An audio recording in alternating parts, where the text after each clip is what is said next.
Informasi seputar Kota Manado dan sekitarnya, hingga informasi mancanegara akan kami hadirkan untuk Anda. Kita ikuti informasi pertama. Pemirsa, Kejaksaan Tinggi Sulawesi Utara kembali membongkar kasus dugaan korupsi, kerjasama dan pengelolaan aset PDAM dan PT Air Manado. Kali ini mantan Ketua DPRD Kota Manado berinisial FJT alias Vero ditahan tim penyidik Kejati Sulut.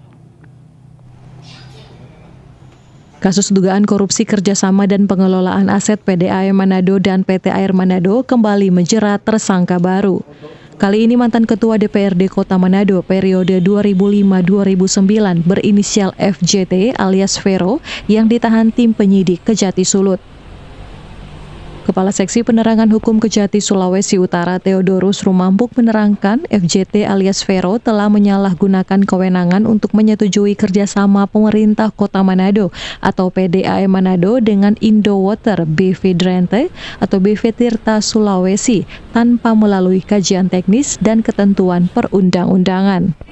Pada hari ini, Senin tanggal 10 Oktober tahun 2022, tim penyidik pada Kejaksaan Tinggi Sulawesi Utara telah melakukan penahanan terhadap tersangka Dr. Andes FJT alias Vero selaku mantan Ketua DPRD Kota Manado periode tahun 2005 sampai dengan tahun 2009.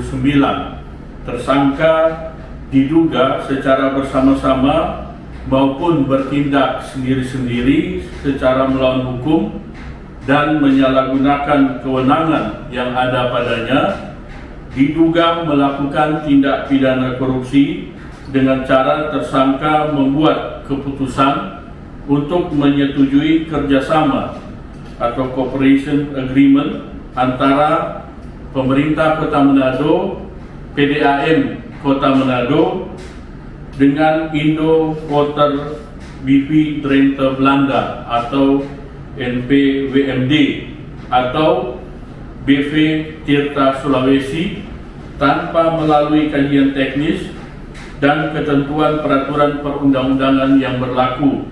Akibat dari perbuatan tersangka, negara atau pemerintah Kota Manado merugi hingga 55,9 miliar dan 936.000 euro. Eka Putra melaporkan untuk Kawanwa TV.